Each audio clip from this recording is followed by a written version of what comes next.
Buenas tardes. En primer lugar, agradecimientos, obviamente, a la Cooperativa Teatro del Barrio por la amabilidad en ceder este espacio y especialmente a Enrique Maestu y a Rocío.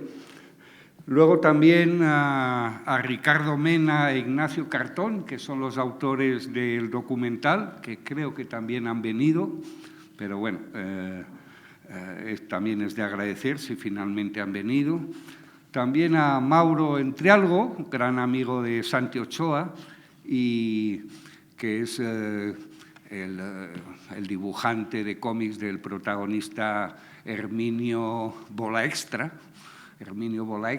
que es un personaje que es un periodista freelance con 3 bolas más grandes que la SICAF.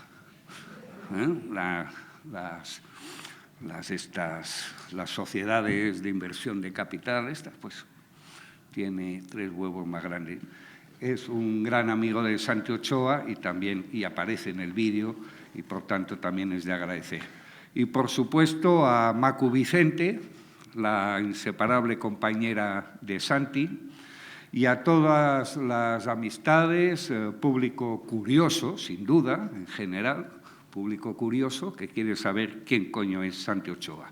Y más en un lunes, que bueno, siempre es un día bastante malo para esto. Entonces, bueno, para no hacer spoiler, que se dice ahora tanto, sobre el personaje veremos un mediometraje, una película, un documental, en que ya se le entrevista o nos cuenta él su vida y obra, y luego haré una breve presentación de Santi y ya le entrevistaré directamente. Así que, si os parece, vemos el documental. Muchas gracias.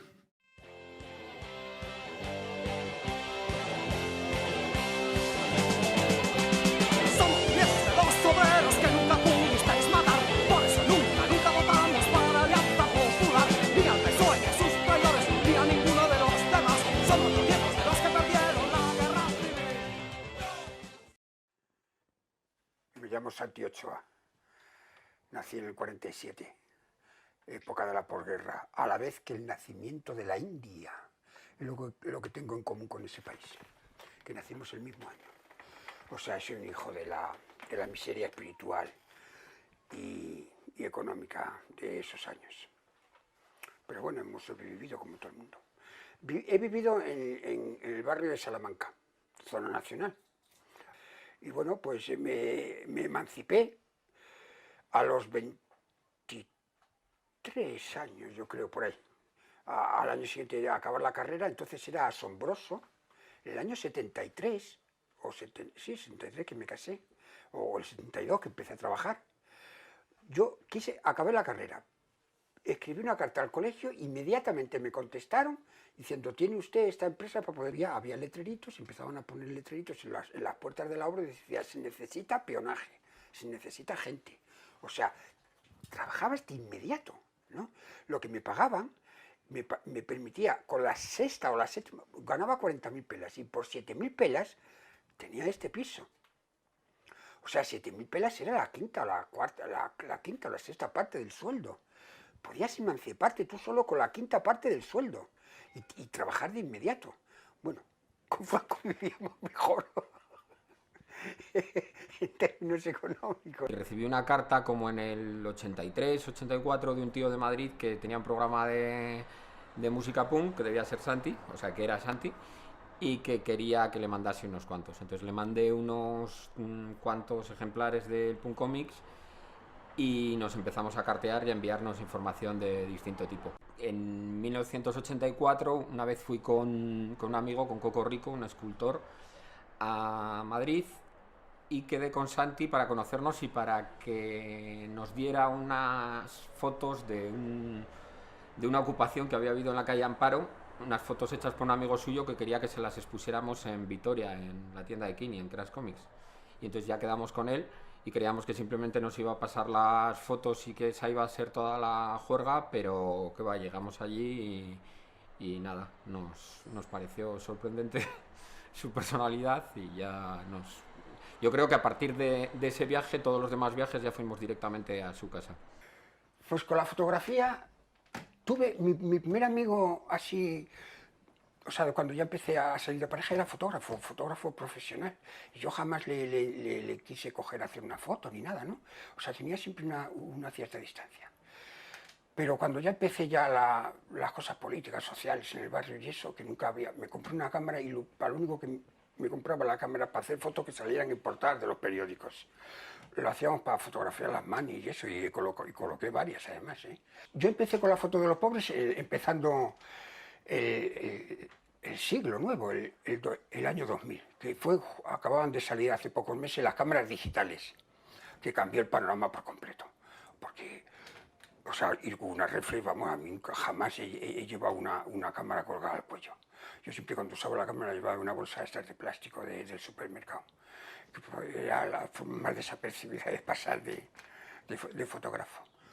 Y bueno, pues, o sea, en cuanto que salía a la calle, entonces salía bastante a diario por el centro, digo, oye, ¿qué es lo que tengo aquí para fotografiar? Lo primero que ver delante de los pobres, y me hacía gracia, porque la gente, ahora, después ya no, pero al principio que decía, ¿qué haces Santiago? Ahora digo, pues hago fotos de pobres. ¿De pobres? ¿Pero para qué hacen fotos de pobres? Digo, hostia, ¿por qué no voy a hacer fotos de pobres? O sea, se pueden fotografiar todos menos los pobres, o que no solo son invisibles, sino que hasta para la fotografía no queréis que lo sea. Bueno, tremendo. Y nada, o sea, yo cuando empecé a hacer las fotos de los pobres, ya te digo, en el 2000, la palabra pobreza estaba proscrita en los medios. No solo en los medios generalistas de difusión, sino en la propia izquierda, los movimientos sociales, la palabra pobreza estaba, nadie con conciencia de clase utilizaría esos términos para referirse a la lucha social.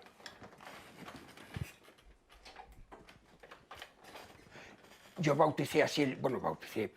titulé así el libro, o la exposición, filo, el trabajo ese, y la verdad es que fue empezar a utilizarse, evidentemente no por causa de mi libro, que no se ha difundido una cosa minúscula, pero sí tuve ahí la intuición de que esa palabra era para reivindicar, y fue casi de los primeros que empecé a utilizarla, y a partir de ahí ahora lo de pobreza y mendicidad, y la palabra pobreza, vamos, es que hay organizaciones que se llaman así, pobreza cero, etcétera, ¿no? Siempre lo he tenido claro y me ha dado, bueno, es lo que me ha evitado tener problemas. Para hacer fotos sobre una cosa determinada tienes que tener un método, atenerte a unas reglas tuyas autoimpuestas y que no te las saltas jamás. Son pocas, pero muy severas. En el caso de los pobres creo que eran 3. Primero ofrecerles una moneda, al principio eran 20 duros y luego 1 euro, puesto que están pidiendo en la calle. No es que yo no les hago fotos porque sean pobres, estoy haciendo fotos porque están pidiendo en la calle. Enseñando en la cámara y la moneda, da igual del idioma que sea, en cualquier lugar del mundo que estés. Tú enseñas una sonrisa entre una moneda y una cámara en la mano, pues ya saben de qué va. Si corresponde a una sonrisa, empiezas y se pone. Pero vamos, fotografía de 400 pobres o 300 y muchos. Y creo que hubo una excepción, que una mujer que no quería ni que le diera el dinero ni aunque le hiciera la foto, pero fue un caso raro. Con las camisetas lo mismo, unas reglas. Lo de no dar la cara. Digo, perdón, evitar el dar la cara si no quieres, ¿no? Documentar la foto. ¿Y qué más? Bueno, ahora se me ha ido, pero tenía unas reglas muy buenas que me evita sobre todo lo de dar la cara, que es lo más importante. Y curiosamente, cuando empezaba a hacer las fotos de camisetas, que ya decía que hacía fotos de camisetas, lo mismo que con lo de los pobres. ¿Pero camisetas? ¿Pero solo a las camisetas? ¿Pero por qué hace fotos a las camisetas? Digo, pero macho, o sea, lo tienes todo el día delante, es como un escaparate andante de cantidad de lemas, de dibujos, de lo que sea. ¿Y no lo vas a fotografiar? ¿Qué quieres, que te fotografíe a ti con lo feo que eres, cabrón? Primero, cuando vas a hacer fotos a la gente así de entrarle, en situaciones que a veces son comprometidas, especiales o lo que sea, la única forma de transmitirle tu tranquilidad o confianza a la persona es que esa tranquilidad o esa decisión o esa tranquilidad la vean en ti. Con la disposición tranquila y decidida a la vez que vas a hacerle la foto. Pero claro, para eso nace en ti esa práctica, después de tenerlo muy claro y tener muchas ganas de hacer esas fotos, ¿no? Pues entonces, en el caso de la metodología, en el caso de las camisetas, al primer atisbo de recelo, recortar por el cuello. Ahora, eso sí, si aún así insiste, le das la bronca. Bueno, le das la bronca, insiste ligeramente. Y si es algo político, insistes muchísimo más, ¿no? Y yo me he vencido así, forcejeando en discusión breve, en una esquina me he ganado a bastante, sí. Claro, diciendo, pero vas a la calle dándote el contazo eso y no quieres que te... Pero hombre, pero bueno, pero ¿esto qué va a ser? Hay una cosa en las camisetas que lo veo para explicar yo la función que cumple ahora las camisetas en la sociedad nuestra, por decirlo así. Es parecida a la que cumplían en realidad antes los sellos postales, los sellos de pegar en los sobres. Cuando antes no había imágenes, la imagen y los colorines y los motivos que se ponían en los sellos, que además en España siempre se ha cuidado mucho, se aprendía mucho con los sellos. O sea, había mucha gente en los pueblos, en sitios así, difundía una serie de cosas que si no hubiera sido por los sellos se hubiera contribuido a difundir una serie de imágenes y de acontecimientos y eso, ¿no? Las camisetas ahora es lo más parecido. Mira, yo, cuando me casé con Santi, la que no quería casarse era yo. Santi quería ir al pueblo, era evidente que teníamos que ir al pueblo, mis sobrinos hablaban de Santi todo el día, en mi casa Santi, Santi, Santi, nadie conocía a Santi más que los niños. Entonces a mí me costó decidirme casarme con Santi porque yo tenía la vida muy bien organizada con él durante 11 años y no tenía por qué estropearlo, ¿no? Me parecía imposible, era absolutamente imposible de compaginar la tradición, el orden, la discreción de mi casa, de toda mi familia, que éramos 20, con la anarquía de Santi, con la locura de Santi. A mí eso me parecía absolutamente descabellado, era imposible. Pero eso pasó, y no solo pasó, sino que ha llegado a entenderse muy bien con la familia, cuando coincidimos con ellos, con el pueblo se lleva estupendamente, y a mí eso me parecía imposible. Entonces hay cosas que sé que él las va a hacer porque las tiene que hacer. Entonces, eso a él le da igual que yo esté por medio. No es que le dé igual, es que él hace las cosas que cree que tiene que hacer. Entonces, yo estoy ahí. En unas lo pasaré mejor, en otras las pasaré putas, pero estoy ahí. Entonces, de momento estoy llegando. Yo me casé 2 veces. Yo me casé por lo civil en el año 73, creo que fue. Sí, 73. Todo el mundo te decía que no te podías casar por lo civil.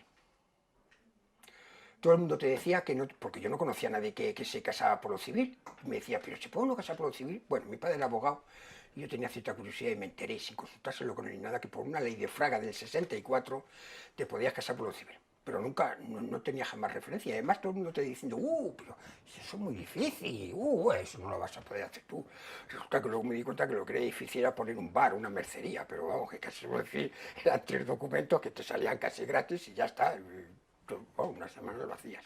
Lo divertido del asunto, que eso sí que hay que contarlo, es que te exigían un certificado, te exigían 2 certificados. Pues era por lo civil de que no practicaba la religión católica, que era una simple carta del párroco diciendo que no pasaba, bueno, que no practicaba la religión. Pero la otra era un certificado médico diciendo que tenía capacidad coeundi con la mujer.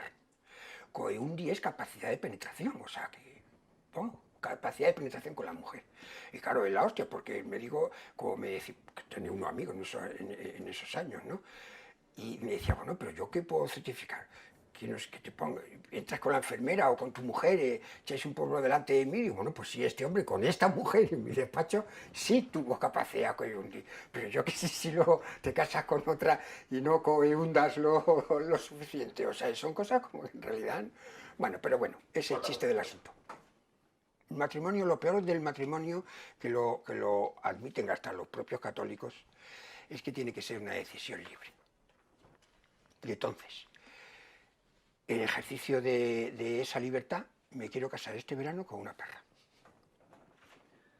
Con una perra, pero Una perra quiere decir un cánido, vamos.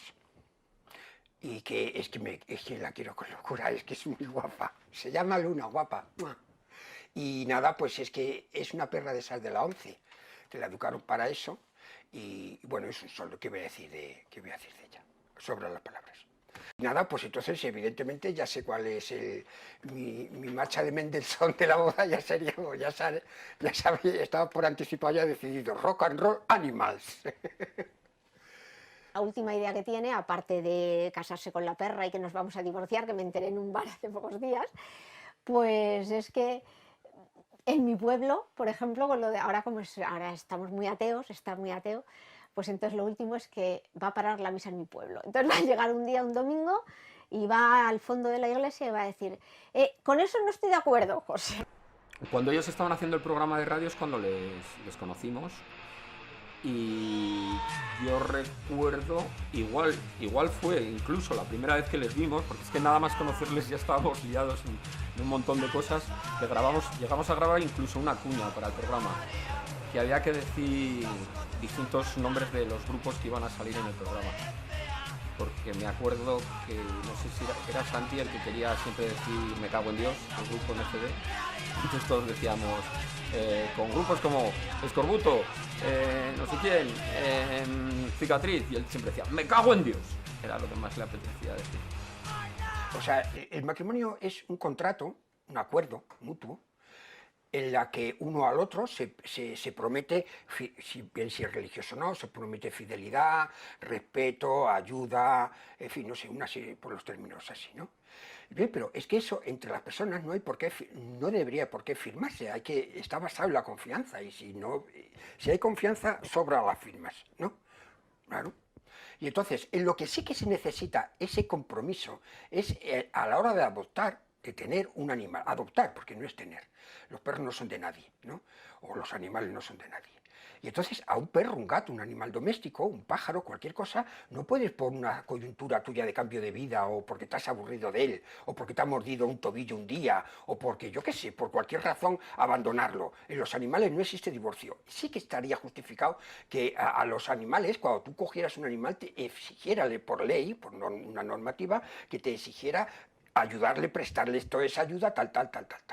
Tú pones la piel, le pegas el tampón al perro a la esa, en ese caso tú tendrías que firmar con la mano entera, igual que el perro con la pata, y que un contrato animal, una boda animal, creo que es una idea de futuro. Hace 100 años, aquí, o sea, en este país, lo que decía el anarquismo, que estaba en crecimiento, estaba empezando, ¿no? Las ideas que tienen los anarquistas hace 100 años son los que ahora, formulado o no formulado de otra forma, es lo que pensamos muchas personas, mucha gente joven, infinidad de personas por las costumbres, que es huelga de vientres y condena del matrimonio, abolición del matrimonio. No debe de existir el matrimonio entre las personas.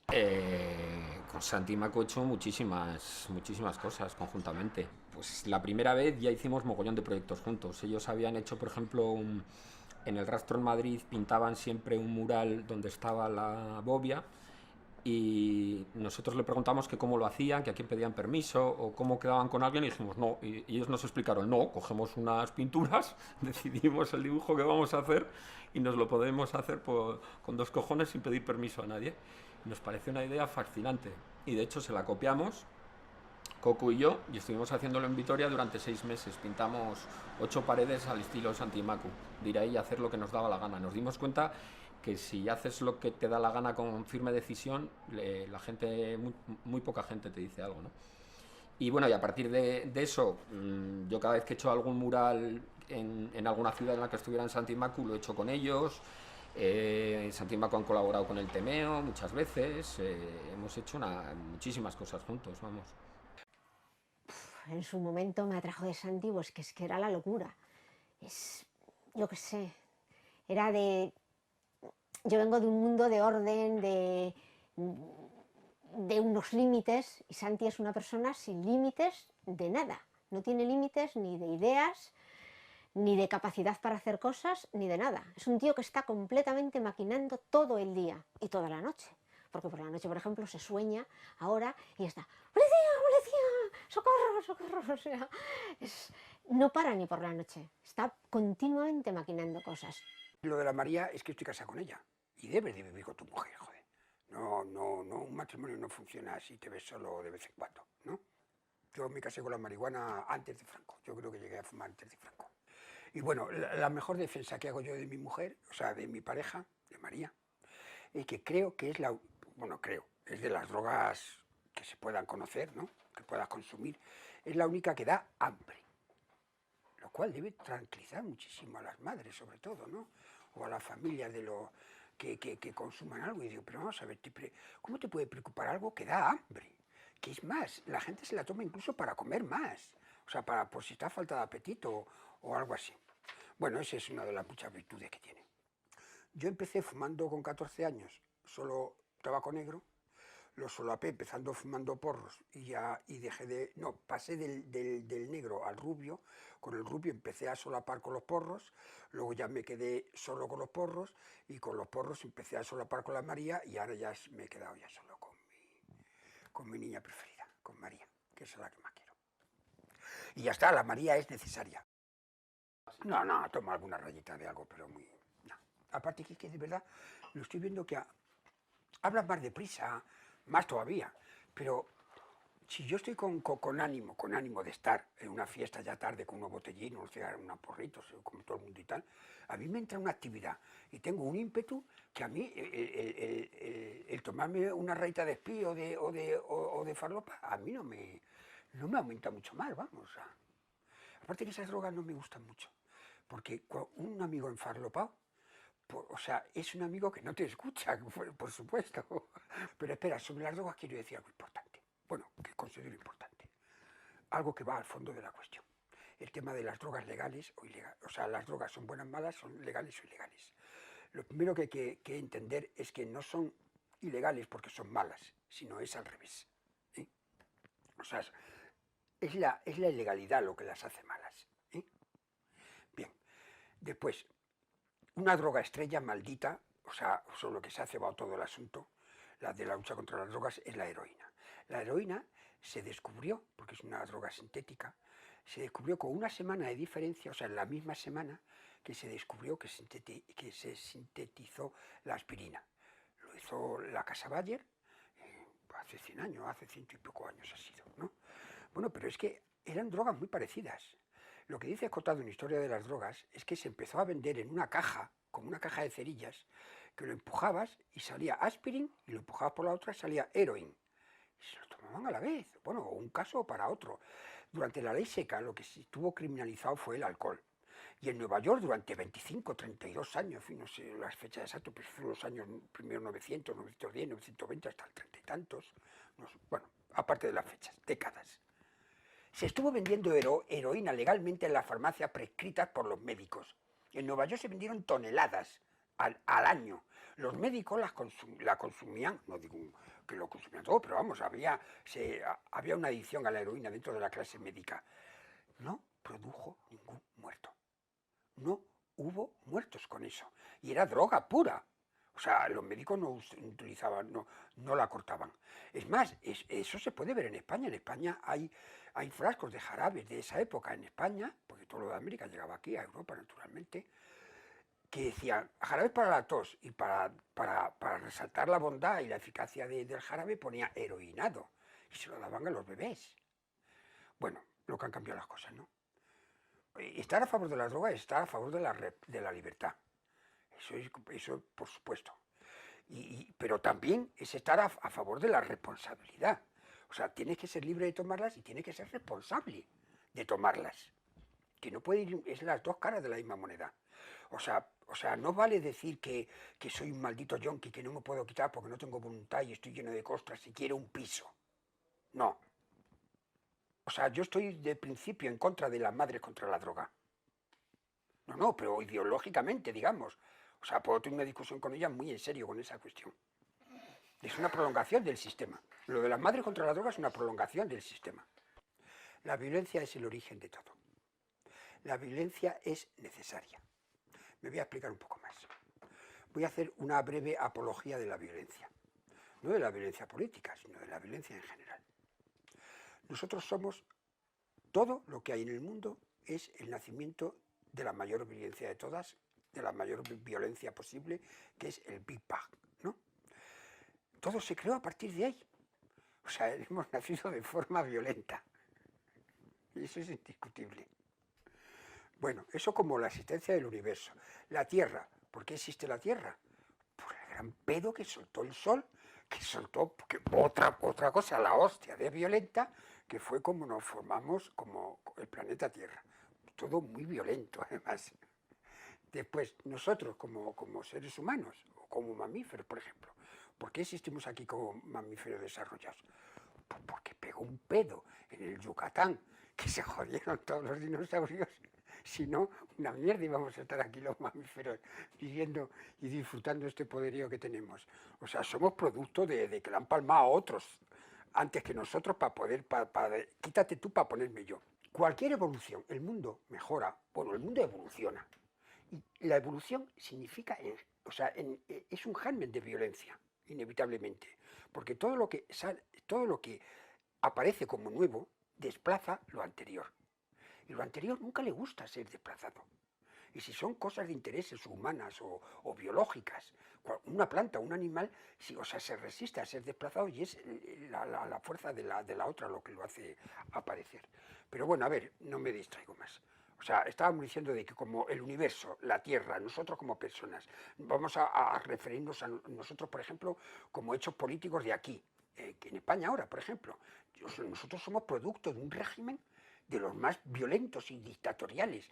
Nosotros tenemos más desaparecidos que... O sea, somos el país del mundo que tiene más desaparecidos en las cunetas sin enterrar. O sea, después de la matanza de Pol Pot, de Camboya, ¿no? Después vamos nosotros. O sea, esto está basado, fue un baño de sangre. Y después, bueno, todo lo que ha habido, no me quiero extender. Solamente quiero decir que somos producto de esa violencia, ¿no? Bien, está la violencia buena, ¿no? Vamos a ver, la violencia buena es que si tenemos derechos o hemos quitado a Franco, o sea, las cosas se van sucediendo siempre en contra del poder, ¿no? O sea, el hecho de conseguir un derecho siempre ha venido precedido de las hostias que ha dado la policía a los primeros que lo han pedido. O sea, no se puede conseguir algo si no es de forma violenta, señores. Eso está más claro que el agua. Sea de donde sea, cualquiera lo entiende. Todo es violencia. Y mira, yo empecé siendo pro-catalán. Cuando yo en esta meseta tan árida y tan burocrática de Madrid en mi juventud, o antes de echarme novia, en fin, de estudiante, digamos, que apenas salía de casa, mi padre compraba Destino. Compraba Life, Paris Match, de vez en cuando, y Destino. Y yo leía Destino, tenía un diseño, un brillo el papel. No entendía mucho lo que decía. Había cosas, pero me parecía una fascinación absoluta. La primera vez que salí de la meseta, fueron en un 602 parejas, la primera novia que tuve. Yo cuando salí de 600 besé la tierra de Cataluña. Pero claro, ya con la lucha ya política después de Franco fue el rollo vasco lo que... Pero vamos, yo empecé a leer Egin desde el principio, por ejemplo. Y claro, leer un periódico de un sitio, sea el que sea, te ata mucho, o sea, te tiene siempre muy pendiente del asunto. Y no sé, o sea, no sé qué hago aquí, pudiendo estar en el País Vasco. Hay gente a la que admiro que realmente ha tomado esa decisión. Sí, me parece que, no que me den pena, porque por ejemplo el Mauro son de los que se salen de un sitio para venirse aquí, con todos los respetos, ¿no? Pero yo viviendo en Vitoria o algo así, sí, yo a las cosas que me dedicaría no me iría de mi sitio, pero eso va con la personalidad de cada uno. La Iglesia Católica, nuestros queridos católicos, que son judíos. Lo que pasa es que aquí en España los llamamos católicos, pero son judíos. Es la ideología judía, la represora, la del sexo y todo eso. Es una variante que hay aquí en el Mediterráneo, pero... Preguntan, pero Santi, ¿tú crees en Dios? Y dice, por supuesto, es él el que no cree en mí. Ah, una batallita. Cuando me echaron del ayuntamiento. Por ejemplo. Tuve la culpa yo, como siempre. Pero era la primera vez que venía la Polla Record a Madrid. Y yo estaba, por mi contrato ni hostia, o sea, un encargadillo, que iba a la Plaza de la Villa y había un despachito donde tecleabas, no había ordenadores entonces, eran esos paneles con puntitos amarillos y negros. Total, que tuve el honor, la oportunidad de anunciar por primera vez en un panel del ayuntamiento que venía la Polla a tocar a la casa, era la Feria San Isidro, a la casa Campo. Y claro, la inconsciencia de los años, solo tenía 40 años o algo así. Puse la Polla y no puse más. Lo dejé como media hora, solo poniendo la Polla. Y nada, me echaron. Pero ahí me han echado en muchos sitios. Ahí me han echado siempre de todos. Yo no he perdido nunca unas elecciones democráticamente. Lo mío ha sido siempre golpe de Estado. Las actividades que realiza Santi, pues me imagino que no habréis podido captar la gran variedad de cosas que hace Santi en la vida, pero siempre me resultan interesantes porque Santi, las actividades que realiza son aquellas que le interesen mucho, que parece una obviedad, pero la mayoría de la gente ocupamos la mayor parte de nuestro tiempo en cosas que no nos interesan, y Santi solo ocupa su tiempo en cosas que le interesen. Entonces, aunque sean muy diversas y aunque en el primer momento a ti te puedan parecer absurdas, todas tienen ese nexo común, que es el gran interés que en un momento concreto de su vida Santi ha manifestado por ellas, ¿no? Y la verdad es que como son tan variadas, pues que alguna de ellas te va a interesar seguro, y además como las explicas siempre con tanta vehemencia y con tal profusión de datos y documentación, te acaban interesando muchas de ellas. Algunas pues dices, qué demencia me está contando, ¿no? ¿Qué nos ha movido a hacer los murales? Pues como todo llama la atención, evidentemente. O sea que nos junta, en fin, transmite muchísimo las cosas pegadas a la pared. Hemos hecho dos muy importantes. Uno que empieza con Tarmaco antitaurino y después otro de la revolución nicaragüense. Los dos primeros que hicimos en el centro de Madrid. El antitaurino fue muy gracioso porque era cuando empezaba la lucha antitaurina aquí en Madrid. En el 86, enfrente del Mercado de la Latina, del Teatro de la Latina, en un lateral del Mercado de la Zona. Sí, pues estábamos justo empezando y estábamos... Un domingo a las 8, a las 7:30 de la mañana, que era cuando hacemos siempre los murales, los domingos a las 7 de la mañana. Estábamos un chaval que era un menor, Santiago y yo, y llegó la policía rápidamente, no habíamos hecho más que el boceto inicial, pidió los carnés, efectivamente, porque lo único que teníamos puesto, aparte del trazado del dibujo, era la tortura. Eran los años más duros de la lucha contra ETA y ya, bueno, a mí por supuesto me entró una cojone total. El menor, ni te digo, era un chaval de Onda Verde, y entonces nos pidió los carnés, el menor no tenía carné, yo no tenía carné y este no tenía carné. Entonces yo llevaba el boceto en la mano y el policía, no sé cómo, estábamos con lo de los carnés como echándonos manos al bolsillo, miró el mural y dice: ¡ah! La tortura, ni arte ni cultura, contra los toros. Muy bien, muy bien. ¡Ah, bueno, ah, bueno! A mí yo me tuve que sentar en el suelo de la flojera que tenía. El éxito extraordinario de ese mural, que nos animó, por supuesto, a seguir haciendo muchísimos más, es que fue el primero que hicimos, como siempre, por la cara, y salió a la semana siguiente en la revista Tal. Lo habían visto 10 millones de personas. Había salido con una columna solo hablando de España, que entonces Europa le dedicaba solo una página y vamos, no sé, fue un éxito extraordinario. El mural de la bobia que llevamos nosotros era un dibujo de Manara, donde se le veía a un joven con el puño en alto con un bocadillo que ponía Nicaragua vencerá, que era la revolución que había en esos momentos, ¿no? Y bueno, tuvo un éxito tremendo porque el primer número de la revista Geo, pero en castellano, en español, para España, se abría con un documental sobre Madrid, que entonces era la capital más pujante, más novedosa europea. Y entonces todo ese cuadernillo central se abría con una página doble. El título del documental era nuestro mural de Nicaragua vencerá, que entonces representaba una fuerza enorme en las paredes. No se había hecho murales en el centro de Madrid desde la Guerra Civil, por eso los hacía, porque hacían falta hacerlos. Y después le hemos cogido el gusto, la gente, bueno, ha habido amigos que nos lo han copiado, el Coco Mauro de Vitoria, que nosotros los conocimos cuando tenían 20 años, y lo inmediatamente que hicieron cuando volvieron a Vitoria fue hacerse 4 o 5 murales. Haga usted sus propios murales. Con nosotros, la pequeñaja y yo habremos hecho lo menos 20 o 22. Los hemos hecho ya en muchos sitios. Al principio era como Woody Allen, pinta la pared y corre.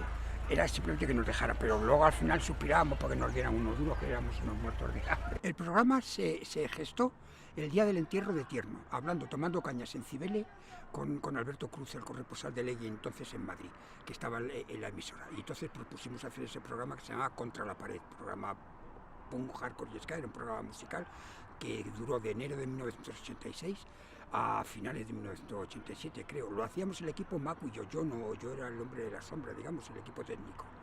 Teníamos los contactos y las grabaciones y Macu era la única locutora, que vamos, entusiasmaba a la gente, el que fuera una chica, y en fin, lo hacía envidiablemente bien. Y nada, nunca habíamos hecho radio, pero es que era tan sencillo como llevar toda una planilla de las 15 grupos que poníamos cada día y, en fin, todas las novedades de fanzine, que en realidad era lo que hacíamos, claro, difundir todo eso, ¿no? Y bueno, pues llegamos a entrevistar a Josu, de Escorbuto, que era nuestra sintonía, lo de, policía no, la de policía en acción. La sintonía de Contra la Pared, ya la pondré vosotros por aquí, está muy fuerte. Y es muy difícil conocer a Santi desde un primer golpe de vista. La gente a veces se cree que está loco. Hay mucha gente que le da miedo tener a Santi cerca, aunque la mayoría de la gente que la acaba conociendo entiende que tiene su punto entrañable. Y yo creo que depende cómo hagáis el documental, pueden suceder esas cosas, que a la gente le dé miedo, crea que es loco, o conseguir que, como a los que le conocemos bien, que resulte ciertamente entrañable. Pero Santi sucede muchas veces que es la típica persona que en el momento que estás viviendo algo con él lo pasas jodidamente porque te está poniendo en alguna situación un poco violenta o incómoda, y que sin embargo luego esas situaciones se cuentan con se recuerdan después con bastante diversión. Es una especie de, en algunas ocasiones, de Herminio Bola Extra, ¿no? Que es más gracioso contar algunas situaciones que estar viviéndolas ahí. Porque como Santi le da todo igual y va a contar y hacer y decir lo que piense de verdad o lo que le apetezca en ese momento, pues eso hace que desarrolles cierta empatía por esa forma de comportarse, pero siempre y cuando tú estés un poco lejos, porque lo de hacer y decir lo que te da la gana, a veces la gente que tienes alrededor no lo entiende, ¿no?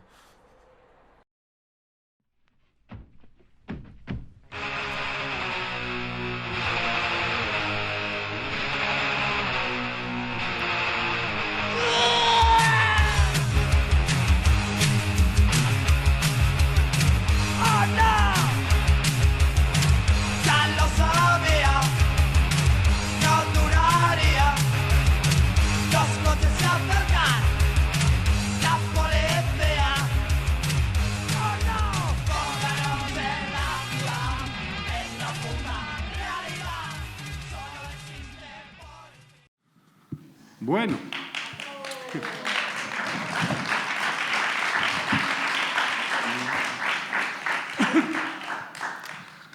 Bueno, pues a este punto nos preguntábamos quién es Santi Ochoa. Ya vamos descubriendo con el documental que, bueno, se realizó en 2010, pero bueno, siempre es actual en ese sentido, y trataremos en la entrevista de no repetirnos tampoco algunas cosas que ya han aparecido, ¿no? Pero bueno, empezamos pues, hago una breve, perdón, ya, algo de confeti igual. Empezamos, en un acto pues, que hago una breve presentación, pero sobre todo la entrevista es lo que nos va a dar más enjundia sobre no solo quién coño es, sino qué coño hace o la que hace, todas esas cosas, ¿no?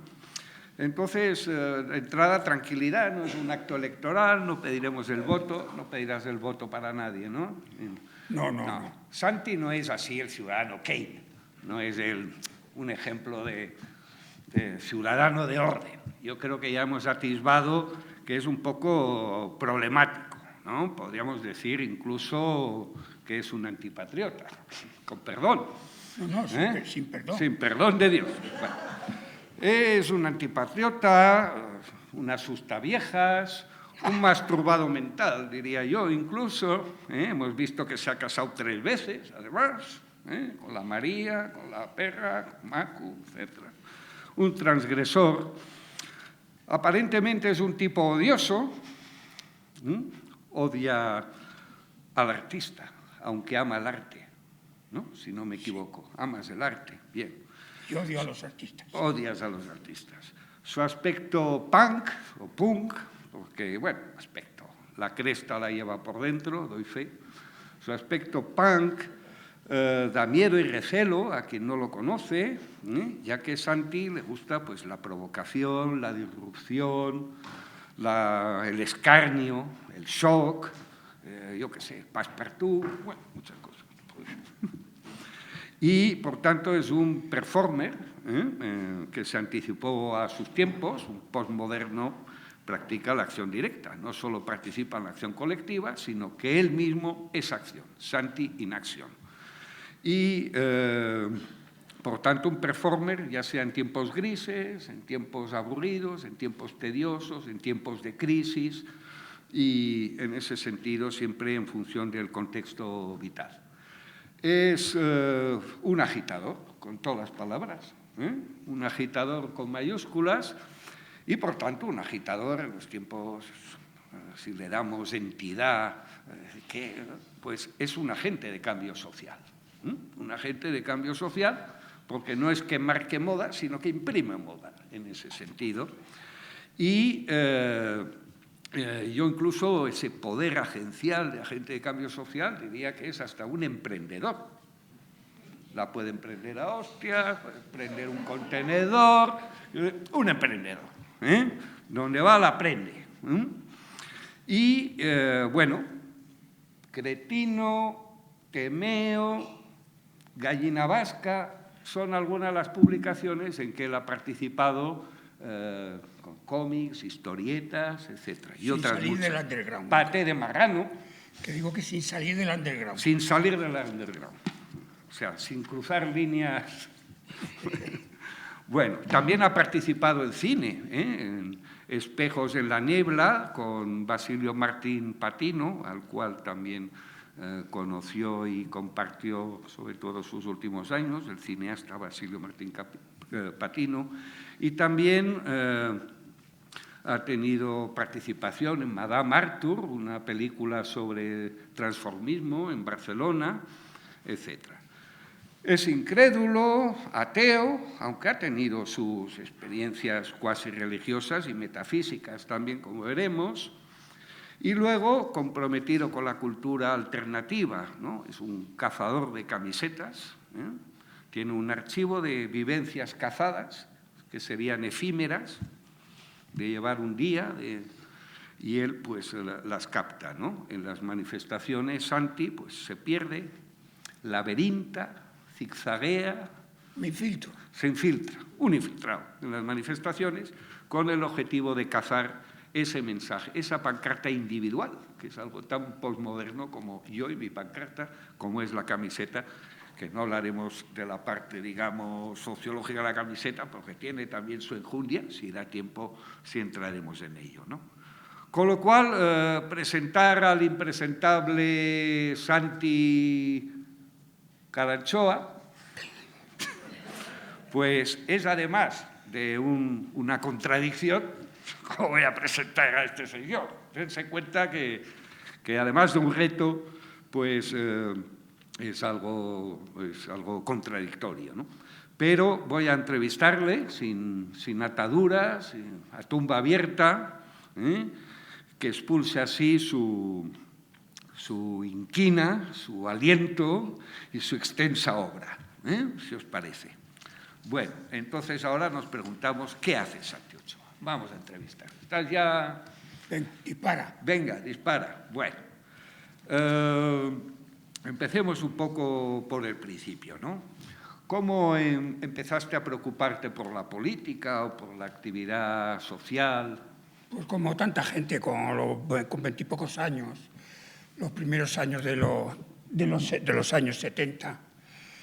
Eran los tiempos de Maricastaña, que se dice, porque las cosas que se hacían de panfletos eran con ciclostil y multicopista, que no existían fotocopias, ni mucho menos, claro. Hacía rótulos de esos. Y bueno, y me fui politizando a base de escribir, de leer, traía libros de Francia del Ruedo Ibérico y cosas así. Pero vamos, sin estar organizado con nadie ni nada prácticamente. Bueno, pero participaste o te iniciaste en una asociación de vecinos aquí Sí, en Madrid, ¿no? Eso fue la verdadera politización, lo otro fue lo previo, por decirlo así. Fue en el paseo del barrio de Extremadura y era en la Asociación de Vecinos de los Olivos. Y era de las poquísimas asociaciones de vecinos en los años 77 en que se había expulsado al PC, que entonces dominaba, el Partido Comunista de España dominaba completamente el panorama municipal, vecinal de Madrid. Y claro, era una especie de soviet eso. Que yo entonces, o sea, había una célula de acción comunista, que éramos 3 o 4 solo, que eran los herederos del PON, ¿no? Bueno, en realidad éramos libertarios sin saberlo. Me di cuenta, digamos, más bien tarde, ¿no? Después. Y bueno, pues como hacíamos lo que nos daba la gana y no dependíamos de ningún partido ni nada, pues fueron nada más, eran las elecciones del 79, cuando ya estaba el Ayuntamiento Tierno Galván, Y lo primero que le hicimos fue hacerles un encierro de quedarnos toda la noche con mujeres y vecinos. En la Junta Municipal de Latina, que entonces le había tocado el concejal a Julián Rebollo, que era del PC. Y bueno, joder, un cabreo todo el mundo. Nos querían zurrar, nos querían partir la cara los comunistas del barrio. Y decía, ¿pero qué nos paga? Pero que no, ahora no se puede, porque los comunistas, el PC en este país han pasado siempre pidiendo moderación y diciendo que nunca era el momento apropiado para hacer las cosas, ¿no? Bueno, pues y también le hicimos, la primera vez que se hizo el ordenamiento democrático, le interrumpimos un pleno municipal en la Plaza de la Villa, Tierno Galván, al ayuntamiento, tirando panfletos por la vivienda y eso. Y la verdad es que Tierno nos encajó muy bien, nos trató con un respeto enorme, nos atendió después del pleno y el cabrón de él nos citó a las 7 de la mañana al día siguiente. Pero en fin, no, o sea, no tuvimos nada más que agradecimiento. ¿Qué te queda de valoración de esa época, No, de bueno, esos pero inicios? espera, para dar alguna pincelada más de en qué nos diferenciamos los comunistas de nosotros. Por ejemplo, en las fiestas de las casetas que se ponían con motivos de las fiestas en el barrio, los del PC ponían siempre pasodobles y nosotros siempre poníamos a los Ramones, a AC/DC. Bueno, era como otro mundo. Y después yo siempre he tenido el interés, digamos, ¿no? Siempre he tenido la percepción de que a la política le falta estética, y al arte contenido. Entonces eran muy cutres las cosas que se hacían en las asociaciones de vecinos, se parecían como las cosas parroquiales, que son penosas de ver, ¿no? La rotulación y la estética que tiene. Entonces desde el principio empecé a hacer carteles, murales, en fin, a dignificar un poco el asunto. Ahí hay uno de ellos. ¿Y qué me preguntabas? ¿De qué valoración hacía? Sí, ¿qué te queda de pensar en esos inicios? A mí, como a muchos de los que estábamos en la asociación, nos salieron los dientes en la política, precisamente en la lucha contrastada con la realidad de la política, ¿no? Y bueno, a mí, o sea, cuando han pasado luego muchos más años, décadas después, tuvimos la percepción, nos dimos cuenta que no éramos conscientes del poder que teníamos en esos años, de los primeros años de la transición. Y luego, curiosamente, se lo he oído confesar, digamos, a Felipe González, que también le pasó lo mismo al PSOE, que reconoció cuando ya estaba fuera del gobierno, que no tenían la percepción del poder que cuando se tiene no percibes la importancia que tiene. Bueno, y también otra cosa que también podría decir es que también me di cuenta después, porque en el momento las cosas no sé, aunque las vivas, no por vivirlas las entiendes, a veces las entiendes mejor, ¿no? Es de que los comunistas creen y los anarquistas crean. Es un poco la idea que me ha quedado a mí de eso. Bueno, ¿y a qué te dedicaste luego, esa etapa inicial, así vecinal? Sí, pues la asociación de vecinos no tenía para nosotros, perdió razón de ser con los ayuntamientos democráticos. Para eso les votábamos, para que se encargaran de solucionar las cosas. Nosotros lo que hacíamos al principio, antes de existir, era empujar. Y entonces, pues, tropezamos con Casilda Rodríguez, una mujer menuda, pero de una sabiduría, una inteligencia natural. Bueno, nos hablaba del patriarcado, que en esos años, en el 82, hablar del patriarcado, sí, todo el mundo sabía lo que era, pero que estaba en pañales ese tema, ¿no? Y bueno, pues quería fundar una asociación antipatriarcal en defensa de los menores. Y bueno, pues nosotros, como siempre, yo le hice los boletines, no sé, le hice el arranque del grupo aquí en Madrid, les apoyamos. Y bueno, pues eso es un poco lo que hicimos. De todas formas, te estoy contando lo de la asociación antipatriarcal y estoy viendo que eso fue después, ¿eh? Bueno, no, es que, claro, da igual, pero cuando bueno, llegue el momento, como ya lo he contado. Después de las asociaciones vecinales hubo... Sí, me metí, se creó el Comité de Solidaridad con los Pueblos. Eso mismo. Que en realidad era un eufemismo para decir Comité de Solidaridad con el pueblo vasco. Pero, en fin, no se atrevían a ponerlo de esa forma para no despertar las iras del personal, ¿no? Y nada, era cuando empezaba la lucha contra las extradiciones de Francia a España y nada, pues le hicimos un boletín, creamos un boletín, que se hicieron varios números, le hice un mural que causó mucho impacto. Está ahí el mural. Ese mural motivó que viniera media mesa nacional de HB a Madrid a cenar con nosotros. Yo me quedé impresionado, no pensé que tenía tanta importancia, pero bueno, salió en la prensa. Hubo las elecciones europeas aquellas en Sí, que sacó 4 efectivamente. escaños, etcétera. Sí. Y bueno, pues esa fue una época. Bueno, y después de esa época, ¿qué Pues te dedicaste? estaba ya un ambiente, o sea, como continuación un poco natural de las relaciones políticas que había, lo politizado que estábamos en esos ambientes, pues surgió el hacer un programa de radio, en Radio Cero, que era la radio Anti-OTAN de Madrid, que no lo decían, pero todo el mundo sabía que era del MC, que era la rama maoísta del comunismo MC aquí. y LCR. De Comité Liga, Anti-OTAN, sí, había algo de aunque Liga. ellos- bueno, sí, Bueno, sí, pues pero entre que los dos, me da lo mismo. era una de las radios libres de Madrid. Y sí, Radio Cero. y nosotros hicimos un programa musical antirrepresivo que se llamaba Contra la pared, que es la música esta que sonaba al final del documental. Y bueno, pues se trataba de impulsar el movimiento pungo. Entonces estaba completamente para la música radical vasca, que en España, en Madrid no se oía prácticamente ni en radio libre siquiera. Estaba en pañales, estaba empezando el asunto. Y bueno, conseguimos, que eso fue la mayor virtud del programa, que los pocos grupos punk que había en Madrid entonces se conocieran entre ellos, que ni siquiera desconocían la existencia unos de otros. Y claro, eso potenció el hacer conciertos juntos, bueno, muchísimas iniciativas. Estoy hablando de lo de Sobaco, Tarzán y su puta madre, Sin Dios, este tipo de grupos. Ujú, muy bien. Y esa etapa, bueno, ese periodo también hacías otras cosas, ¿no? Dentro Sí, porque lo de la radio... publicaciones. Lo de la radio acabó y crearon una puta ley, no sé cómo se llama, la ley de ordenación de las telecomunicaciones. O no sé cómo se llamaba. La algo LOC. así. Bueno, la LOC esa. Y acabaron con las radios Sí, libres. ya acabaron con las radios libres y nada, ese mundo desapareció. Pero bueno, como prolongación un poco del ambiente en que me veía yo entonces, existía una revista Sabotaje, que era la heredera de otro fanzine anterior que se llamaba Penetración, que fueron los primeros orígenes del mundo radical, autónomo y eso, ¿no? Y la revista Sabotaje estaba parada. Llevaba una primera época que llevaba varios meses o algún año ya sin salir. Y la cogí yo encantado. Yo me dediqué de toda la segunda parte, la última época. Bueno, fueron 2 o 3 años lo menos, y haría 6, media docena de números. Mira, esa es una de las portadas de la revista, que precisamente esa está presidiendo, está puesta en la pared en el H, en grande. Ajá. Y además ahí también, digamos, hiciste como invenciones de diseño también. Sí, claro, sí. O sea, al principio le hice la chapa, le hicimos un folleto.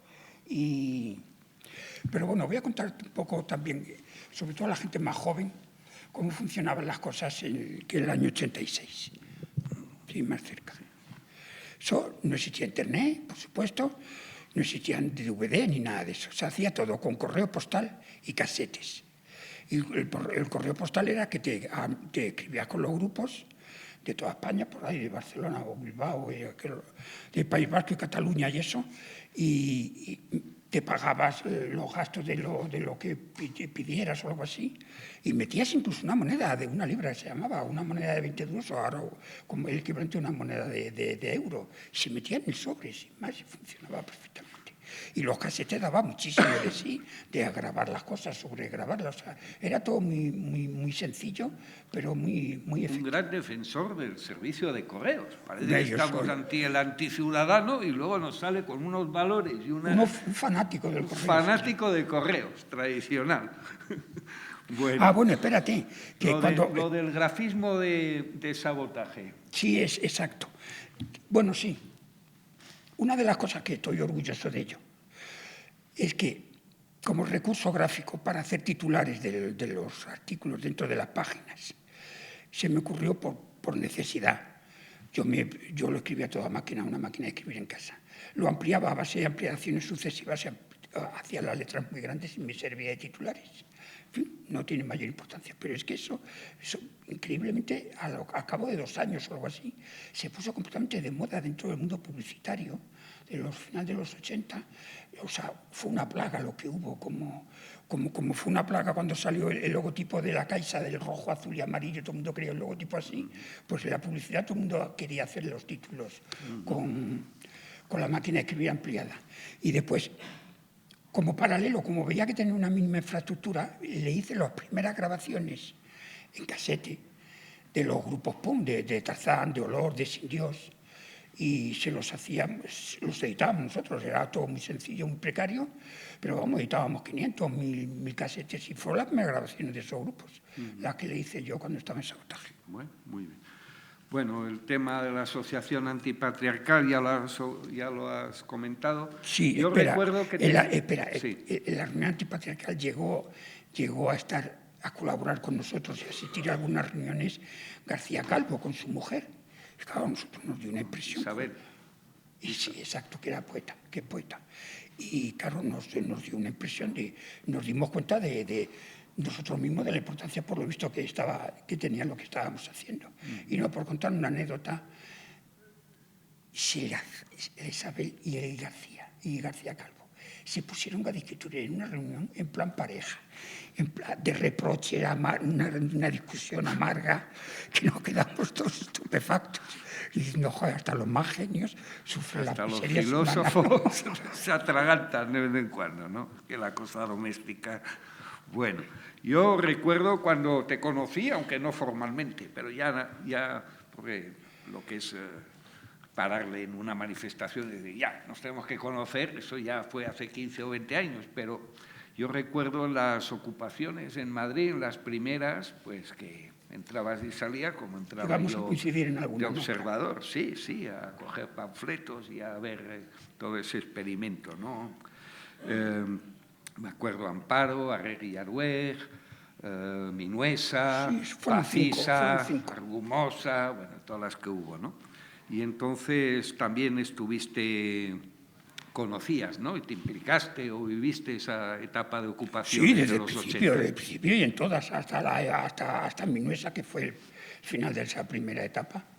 Y vamos, yo entonces, como era amigo del corresponsal de Egin en Madrid, la información que se dio en ese periódico de la ocupación de Amparo, que fue la primera, fue con fotos que le hice yo y bueno, que la acompañé al periodista para llevarle a la ocupación y todo eso. Difundíamos el asunto, ¿no? Bueno. ¿Y qué más? Una anécdota. Bueno, anécdota, por contar un poco más de detalle.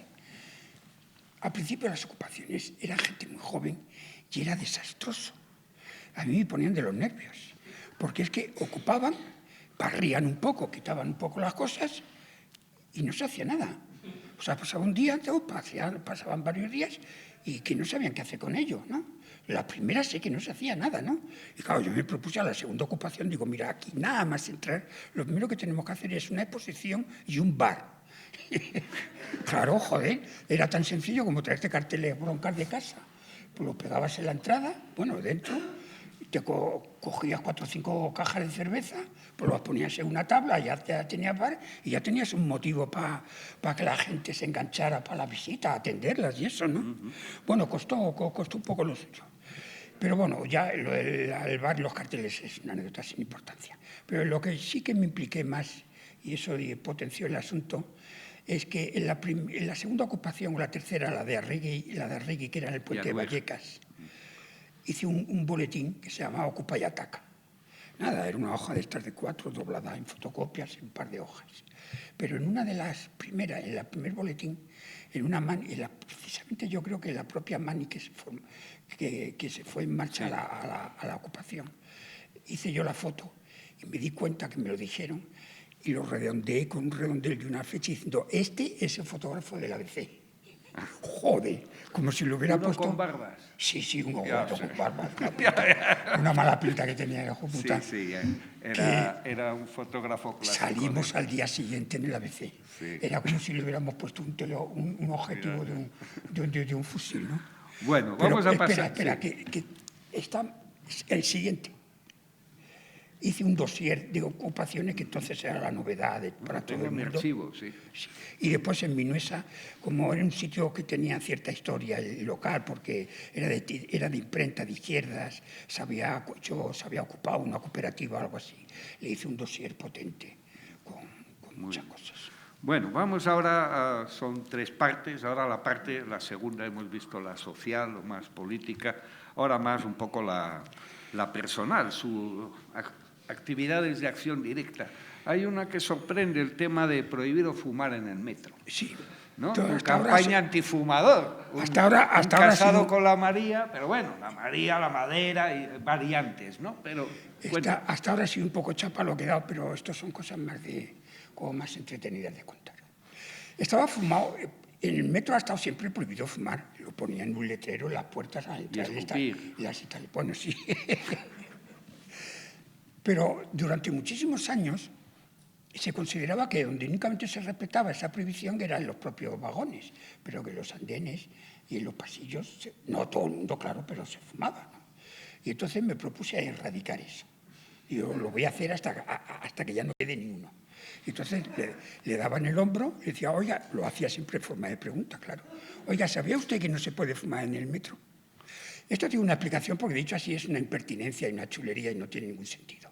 Pero había una cosa ideológica detrás, y es que no se le decía nunca ni a jóvenes, ni a mujeres, ni a pobres, ni a obreros. Solo se le decía a hombres a poder ser uniformados o con corbata, que hacía 40 años que no le habían llamado la atención en su vida en público, joder. Bueno, joder, he tenido contestaciones de todo. Los amigos me decían, pero cuando se lo contaba a los amigos me decían, pero Santi, te van a partir la cara. Digo, bueno, pues cuando me la parten lo dejo de hacer, joder, pero coño, no me voy a retirar antes de tiempo, ¿no? Y no sé, ¿queréis que os cuente algo, cosas como...? Porque cuando le entras a la gente así, de esa forma tan directa... Hubo anécdotas, ¿no? Sí, contestaciones, cómo reacciona la gente ante una cosa así, ¿no? Pues de muchas formas, ¿no? A ver, que me acuerde de alguna. Una pareja de edad media, un hombre y una mujer, en el andén, esperando el tren, y el hombre fumando. Se lo digo al tío, me dice, es que estoy aquí aburrido. Y yo, oye, estaba hablando con la tía. Con una cara que se le quedó. Se delató. Digo, este no folla hoy, seguro. ¿Alguna más con los seguratas? ¿Alguna me contaste con los seguratas sí, del metro fumando? Lo que era una perita en dulce era encontrar a un segurata fumanda, que los he pillado algunos, ¿no? Al primero que pillé era encallado por la noche, ya laborable, y era un chaval joven. Y estaba requisando el material, lo que estaba vendiendo, algo así, un pobre filipino, algo así, ¿no? Claro, me acerqué a él derecho, digo, te voy a denunciar porque estás fumando. El hombre se puso todo nervioso. ¿Cómo sería que se puso a apagar el cigarro con los dedos, la yema de los dedos, su propio cigarro? Digo, pero tío, tirarlo en el suelo, coño. Bueno, nada, lo tenía en bandeja. Digo, mira, tú te olvidas del filipino y yo me olvido de ti.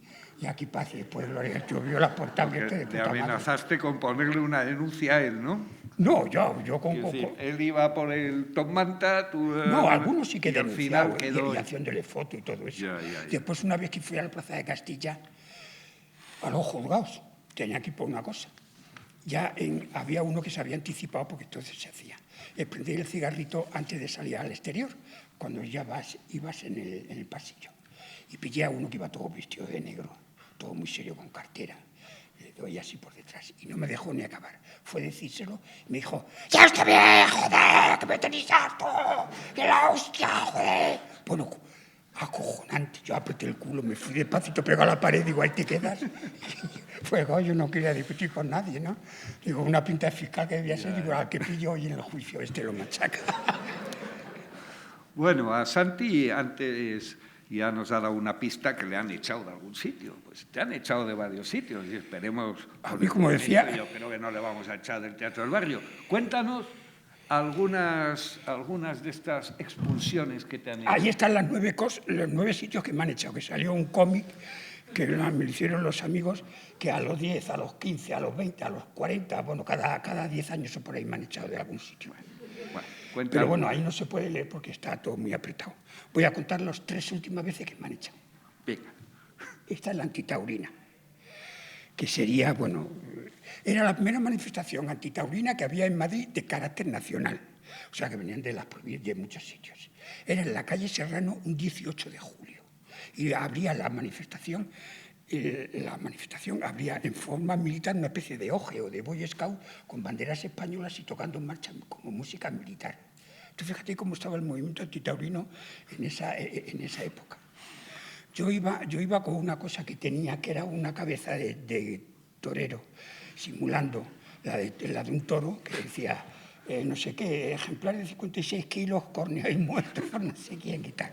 Bueno, era muy chocante, ¿no? Joder, yo vi el cielo abierto, bueno, porque fui solo a la mani. Y digo, coño, están los de ALA, alternativa para la liberación animal, que era los que le había hecho el mural ese antitaurino que habéis visto en el documental. Oye, que aquí no te acerques a nosotros con eso, que es demasiado radical para nosotros, que no queremos dar esa imagen. Lárgate de aquí, que no te queremos ni ver.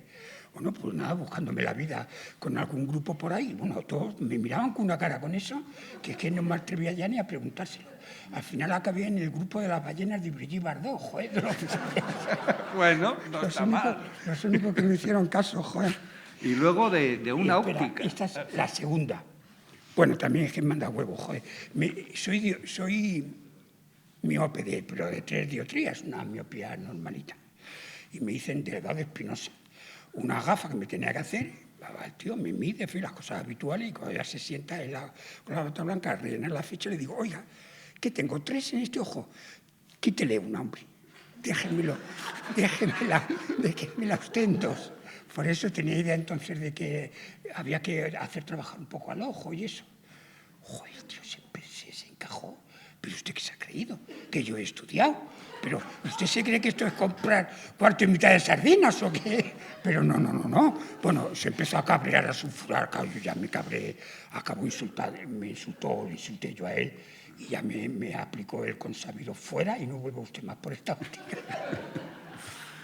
Bueno, y luego hasta los ateos te han Sí, echado. A un ateo como tú, declarado. Esa ha sido la última. Aquí al lado. En el centro ocupado de Casablanca, se llamaba, en la calle Isabel, era, ¿no? Santa Isabel. Se les había ocurrido a unos chavales de Lavapiés la genial idea de querer hacer una procesión atea, pero legalizada. O sea, que te diera permiso para... Y además un Jueves Santo, por las calles de Lavapiés. Bueno, había ese año, que era todo esto, el documental es pre-15M, fue justo el año anterior, el 2010. Yo vi la ocasión, digo, aquí se puede meter una caña, esto es una cuña para el sistema, vamos. Me impliqué en el preparativo de la esta perfectamente. El cartel, diseñaste el cartel. Sí, o sea, les hice el cartel, que era aprovechando un cartel de la Semana Santa de Sevilla, simplemente cambiándole los letreros. Los letreros que, claro, los puse yo y digo, participará la cofradía de la Virgen del mismísimo Coño, la cofradía del Santo Latrocinio, y lo del mismísimo Coño no les hizo nada de gracia a la derecha. Les sentó fatal. Y bueno, y la entrevista que nos hicieron, que fue en marzo, preparativo para que era en abril esta, dije, bueno, recordar que en agosto va a venir el Papa a Madrid y que nosotros le vamos a recibir como se merece. Bueno, simplemente decirle eso provocó que a los 2 días saliera el cartel entero en La Razón y el acto oír eso con los abogados cristianos hicieron una recogida de firmas. 50.000. 50.000 firmas. 104.000 firmas en una semana o 10 días. Ahora yo me acojoné completamente porque es que nos acusaron, no querían salir de casa, vamos. Nos acusaron de a los organizadores de la manifestación, nos acusaron de genocidio. Una querella criminal, una demanda en un juzgado de instrucción. De genocidio, bueno, y después de genocidio 3 o 4 más de orden inferior, claro, o sea, de exaltación de la violencia, de no sé qué, de la religión, bueno, no sé. Y nada, pues eso fue lo que pasó. Recordar también que parece que no, pero las cosas calan, aunque uno crea que no. A los pocos días, porque a los periodistas lo que les intrigaba más era de que uno de los grupos, que era yo, y además lo decía, era yo solo, que fundé el grupo Ateos en Lucha. ¿Y cómo sería que a los pocos días salió el Papa en Roma, en declaraciones con la prensa y no sé qué, diciendo ese ateísmo de combate que hacéis por ahí? Y en la entrega de los premios Goya, los primeros premios Goya que hubo, también fue algo parecido, porque la presentadora le digo, bueno, y ahora va a subir al escenario el ministro de Cultura, que no le vamos a recibir como se merece, sino con un fuerte aplauso. O sea que se le quedó lo de la frasecita de Marras. Bueno, luego tú eres un seguidor de Thomas de Quincey, ¿no? El que escribió el libro del asesinato como una de las bellas artes. Por ejemplo, ¿no? Y entonces, pues, de ahí te inspiraste quizá en los desmayos y Sí. como una de las performances propias, ¿no? Que decir, Thomas de Quincey Tuve el delirio de que... era un gran aficionado a consumir apio. Opio, más bien, pero Bueno, me he documentado un mal. consumidor de opio. Apio, el apio del pueblo. Bueno, Thomas de Quincey... Sí, era mi inspirador. Era tu inspirador. Entonces, cuéntanos eso de los desmayos. El crear un arte nuevo, sencillamente. El arte de desmayarse. Se trataba de eso. Y bueno, aquí uno de los amigos, Mauro, que está con nosotros, se lo hice la primera vez, que estábamos tomando una caña en un bar, y dije, Mauro, me voy a desmayar. Y ¡buah! Se armó una en el bar de la hostia, todo un corrillo de cojones. Y bueno, pues lo tenía como recurso, pues si llegas tarde de una ventanilla que falta un minuto, que te ha pasado un minuto, te desmayas y ya te deja entrar dentro o algo así. Tomen nota. Deseas a una mujer que no te hace suficiente caso, pues joder, aprovechas a desmayarte al lado de ella, que no le quede más remedio que cogerte en brazos, cosas de ese tipo. Bueno, aquí también pasaba como con lo de fumar en el metro.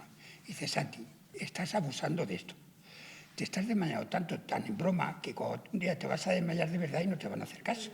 Yo decía, bueno, pues cuando me pase eso ya veremos, ¿no? Pero hasta entonces, y es que me pasó de verdad. Estaba en una estación de estas de metro nueva que tiene el suelo muy pulido, como mármol. Pues estaba con un sobrino vacilando, no sé qué pasaría, se me enganchó el codo en la papelera, me escurrí, y joder, me torcí. Bueno, me hizo un tal daño en el brazo que me desmayé. Y estaba con la Macu y uno de los sobrinos, y cuando vieron que estaban conmigo, claro. Pasaban de ti. No, que pasaban de mí. Cuando vieron que me estaba cayendo para atrás, se tiraron para adelante y decían, ¡hala, que tienen poco!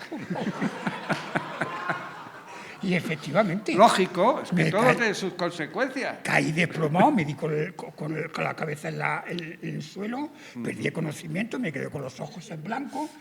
Poco tiempo, fueron solo unos segundos, poco tiempo, pero cuando miré la vista vi todo el mundo, una rueda de gente, todos mirando. Bueno, vamos a... Macu ya me lo tiene prohibidísimo. Ya lo he dejado, Menos mal, toma nota. Bueno, vamos a pasar a la parte artística y aquí rogaría un poquito vamos a tratar de acortar tiempos para que haya debate. Yo creo que el debate puede ser interesante, las cuestiones, todavía lo que quede por descubrir de Santi Ochoa. Bueno, la parte artística. Los murales fue tu primera actividad. Sí, digamos que sí. Los murales que hemos tenido ya ocasión de ver, que además sacaste un libro con 25 murales, bueno, muy bien. El tema de las pegatas, las pegatinas y los...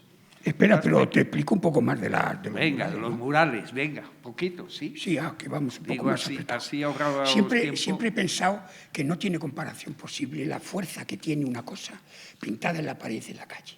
Eso, vamos, no tiene comparación con otros tipos de formatos. Medios... Hemos hecho un libro sobre los murales y pancartas. Y ese es el libro que hemos hecho, que está todo en internet, una hojilla que os he dado, se puede ver. Y bueno, pues hicimos algunos muy sonados. Este lo hice en el 82, lo hicimos en la asociación de vecinos. Lo hizo Picasso, ¿no? Sí, claro. Se lo he copiado. Esto se hizo con el lumpen del barrio, durante 72 horas ininterrumpidas, a base de porros y botellines, con un lumpen de gente que no había pintado en su puta vida. Eran analfabetos casi. Yo me dediqué a cuadricularlo, trazarlo, y hacer la mezcla de los 6, la gama de grises, numerar las zonas para que lo pudiera contar alguien. Y bueno, fue un logro tremendo. Se llevó a un mitin del PSOE y salió en cantidad de sitios. Luego está en el Reina Sofía, lo tienen exhibido ahí con una cosa que ha hecho de Picasso, que está en una exposición itinerante. Y después una pancarta de Couso, que no tiene mayor interés. Y después también hacía pancartas que en realidad son escenarios. a modo de escenario pues, del grupo este de libertario, de música libertaria. Y bueno, pues esos son los murales. Pues digo murales como porque las pancartas y los murales son parejas. Se solapan. La pancarta tiene movimiento cuando es gráfica y el mural ¿Cómo más. vamos de tiempo? ¿Bien? ¿Qué? ¿Cómo vamos de tiempo? Pues un poco justos, pero bien, seguimos. Las pegatinas y los sellos. Eso de ir dando pegatinas sí, hay dos de cosas que autoproducción. siempre he creído, que he confiado siempre en ellas, son en los murales y en las pegatinas. La pegatina es la forma más sencilla, económica y duradera de transmitir un mensaje. Y, en fin, y siempre me han gustado, yo las he hecho, siempre, cada época tiene su pegata, por decirlo así, ¿no? Y bueno, pues he hecho muchas de ellas. Estas son, a ver, la siguiente, estas son 3 de las más conocidas. Esta la hice al principio. Son únicas, ¿eh? Son Toreaba propias, no hay Antoñete. consigna de partido ni nada. Son propias de tu factoría. Sí, sí, claro. Reaparecía Antoñete, que era un obrero, un torero gordo, calvo, ya, joder, que era de los más carcades del toreo madrileño. Y nos encadenamos en la plaza de toros de las ventas el día que toreaba Antoñete. Y le hicimos la pegata y bueno, tuvo mucho éxito. Un éxito incluso entre los taurinos, ¿no? Bueno, la hostia, eso es acojonante. Otra cosa que aprendí es que cuando tú lanzas un mensaje, una idea, un texto, ya no te pertenece. Tú tienes una previsión de a quién va dirigido y luego la realidad es todo lo contrario. Bueno, todo lo contrario, es insospechado. Por ejemplo, esta no te la pedían los antitaurinos, me la pedían los taurinos que iban contra Antoñete. Los taurinos. Porque en Radio Cero, que eran comunistas, había comunistas taurinos, todavía quedaban entonces, ¿no? Y entonces, claro, eran anti-antoñetistas, ¿no? Entonces, ¿no tienen más pegatas de esas? No, estaban deseando tenerlas. Y la otra, ¿cuál tu es? coche Bueno, esa fue, la ponías esa de los fue coches tremenda. mal aparcados. Esa fue el primer primer ayuntamiento de derechas después de acabar el PSOE. El 90. Sí, eso es. Era la jungla. ¿Cómo sería el panorama comparado con ahora? Que el primer pregón que hizo el alcalde en ese año, decía a los madrileños que por favor que no aparcaran en tercera fila. O sea, estaba legalizando ya la segunda. Y bueno, era la jungla, no había todavía ni siquiera volardos en las aceras. Se subían todos los coches en las esquinas, en las aceras, y nada, los pegamos por ahí. Los más atrevidos, los más desalmados, los acompañaban de meter un palillito, un mondadientes en la cerradura, y eso ya era definitivo. Y luego están los sellos, que bueno, una pegatina de chupar, pero que antes has contado la afición de los sellos. Primero vienen los sellos y después las pegatinas, porque los sellos no dejan de ser una pegatina. Pues sí. Es una imagen que se pega en algo, ¿no? Y ahí también te has explayado, ¿no? Por lo que se ve. Esta es mi colección de sellos, la que he hecho yo para mí, vamos. La primera, que es la de la camiseta, es una parodia versionada del sello que obligatoriamente hasta el año 75 había que poner en todo tipo de tramitación oficial. Y era la Arriba España, con José Antonio, con Yugo Flechas y todo igual, ¿no? Entonces, aprovechando que Ata, un amigo mío artista, el que ha hecho el cartel del documental, me hizo ese retrato, que la mala lengua dice que encima me parezco a José Antonio. Algo, por lo visto. Y bueno, pues nada, pues uno de los sellos que hice. Lo otro es lo que ganaba el rey al año. Y el otro amarillo es muy bueno. Yo creo que después del 15M ha sido el mejor cartel político que se ha hecho hasta ahora. Era de una imagen del gran dictador, de Charles Chaplin, de la película. Hicieron Gesta, cuando la coronación del rey, del Felipe. Y es un sello cojonudo. Bueno, eso era un cartel muy bueno. Ojo con el franqueo, 0. Ah, sí, eso fue cuando empezó la decadencia de Rajoy, que ya no daba nadie un duro por él. Que no valía tampoco, que la mejor forma de reflejarlo era ponerle la cifra esa en el franqueo. Bueno, y ahora vamos a pasar a la etapa ya de las camisetas y acabamos para poder abrir al público. Oye, ¿no viene la de Chura? La anterior. Ah, bueno, esta.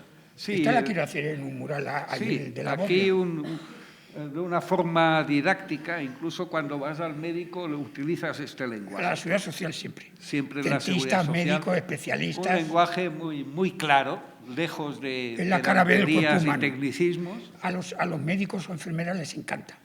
De hecho, a mí me sorprende que les gusta tanto. Les porque das la- son las palabras que no usarán nunca en su profesión. ¿No? Es la cara B, digamos, del lenguaje. Pero a la hora de explicarse...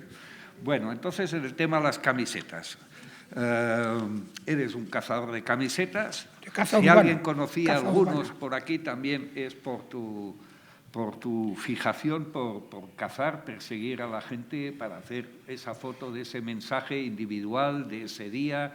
Eso se supone que uno responde de su camiseta, por lo menos, no del de al lado, pero de la suya, ¿no? Sí, bueno, tanto como perseguir, no, pero Bueno, encontrar. Que me decías de que la gente se... Bueno, que tú dijiste, creo, una vez, no hay legitimidad sin camiseta, por ejemplo. Sí, o sea, que hoy día Reflejan. más que legitimidad, el reconocimiento social de cualquier colectivo hoy día se alcanza cuando tiene la camiseta, que es lo que le da mayor verisimilitud a las... Una manifestación con más variedad de camisetas demuestra una riqueza, un poderío. Sí, claro, es decir, o sea, eso en el 15M Eso fue pongo yo el viendo. ejemplo cuando me han hecho entrevistas sobre las camisetas, diciendo, mira, el ejemplo, la metáfora que se me ocurre para explicar mejor lo que significan las camisetas, digo, mira, son como las camisetas en el campo.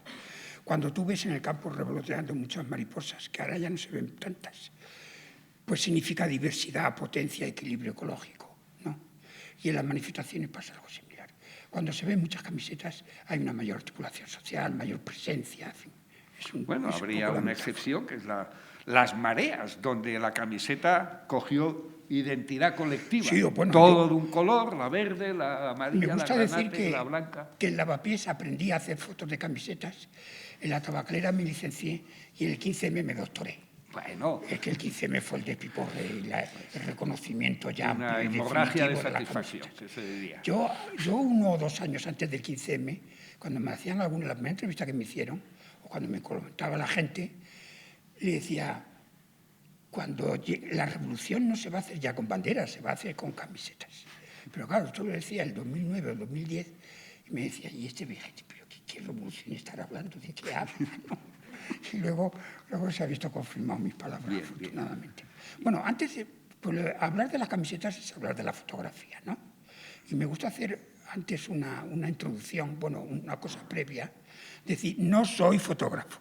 Y más hoy día, que fotógrafos somos todos, no hay nadie que no haga hoy fotografías, ¿no? Y una de las cosas que vamos, definitivamente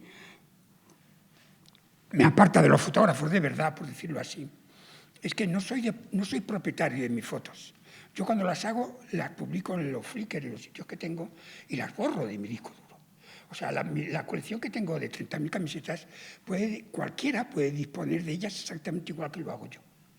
Bueno, pues eso es una diferencia fundamental, y como entiendo Bueno, yo luego has como hecho entiendo la posiciones temáticas, porque claro, hay una estadística también. Es decir, te vas dando cuenta cuando has hecho 30.000 fotos, pues hay tal tema que sale, tal tema. El Sí, tema sí, antitaurino, por ejemplo, el ¿Qué? tema ecológico, nuclear, las fakes de marcas, la antimarca, ¿no? Sí, El también, no logo. ¿no? Sí, temas temáticos que creo que lo están sacando aquí. Que lo que me habías preguntado. Bueno, que ya para terminar, y así... No, pero espera. Lo de las camisetas temáticas. Sí, bueno, que la idea sería, hablabas de las camisetas al principio, han pasado 10 años, ¿cómo ves el panorama de las camisetas a día de hoy? Bueno, Ya pues para o sea, de concluir cuando la se hizo el entrevista. documental hasta ahora, pues ha crecido muchísimo. Ya sé lo que te quería decir. Con lo que decías tú de la sociología. Bueno, lo que decías tú que lo respiras así como sociólogo, porque es sociólogo. Que cuando se hace una encuesta, las mayores que se hacen en este país son para encuestas electorales, el campo, al número de personas que encuestan, no llega nunca a 20.000, son 17, 18.000 o por ahí. No llegan nunca a 20.000, 20.000. Y entonces yo con un muestrario de 30.000 te rebaso eso, ¿no? Y entonces después de tantos años y tantas camisetas, por ejemplo, he hecho cuadros comparativos y decía, a ver, ¿cuáles son las películas más conocidas? No más conocidas, ¿cuáles son las películas que tienen más camisetas hablando de la película? porque claro, él refleja el sentir popular de la gente de esas películas de una forma, yo creo que más fidedigna que lo que refleja el control de taquilla, número de ventas de DVDs o cosas Porque relacionadas se ve que ha calado, claro, o sea, que se mueve. lo que ha está... calado realmente en la gente. Eso sí que las camisetas tienen, digamos, esa virtud, dado el número que tienen, ¿no? Bueno, y después otra cosa que te le voy a decir antes y no te la he dicho. Cuando decías el reconocimiento social que tiene un grupo, un colectivo al tener su camiseta. Yo cuando veo a alguien una camiseta que no entiendo, o no, en fin, que no sé de qué quiere decir la camiseta, antes de disparar o de preguntarle nada, le digo, oye, ¿sabes lo que quiere decir tu camiseta? Y siempre me dice, yo ni idea. Digo, pues adiós. O sea, no me voy a molestar en saber qué quiere decir tu camiseta cuando no te interesa a ti. Quiero que la camiseta refleje una ideología o la postura de alguien, ¿no? Y para terminar ya, bueno, habrás tenido anécdotas incluso en toda esa etapa de, sí. Antes recogida de fotos, de camisetas. Perdonadme que va a ser lo único que voy a leer, pero es un trocito que hay que decirlo bien. Porque la gente también me pregunta, pero bueno, ¿pero tú qué haces? Todas las camisetas, o sea, todas las camisetas que ves en la fotografía, tendrás un criterio, ¿no? Y claro, por supuesto no hago deportivas, ni de derecha, ni comerciales y cosas así. Lo que late, lo que trasfonda, el trasfondo que late en mis camisetas, en todas mis camisetas, es la política. Y la política que habla contra el fascismo, contra el imperialismo, el capitalismo, el colonialismo, el racismo, contra el ejército, la policía, la tortura, las cárceles, la iglesia, la monarquía, y también contra los bancos, el trabajo, la autoridad, el patriarcado y el machismo. Pero también defienden cosas, las camisetas. Defienden la libertad, la autogestión, la anarquía, la lucha de clases, la lucha armada, la independencia, el feminismo, las ocupaciones, la ecología, el veganismo, los animales, el uso de la bici, las drogas ilegales y el ateísmo.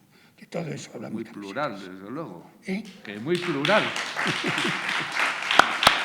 Bueno, pues vamos a pasar a las preguntas, aunque quede... Espera, una última cosa. Cuando me decías en qué ha cambiado el panorama. Sí.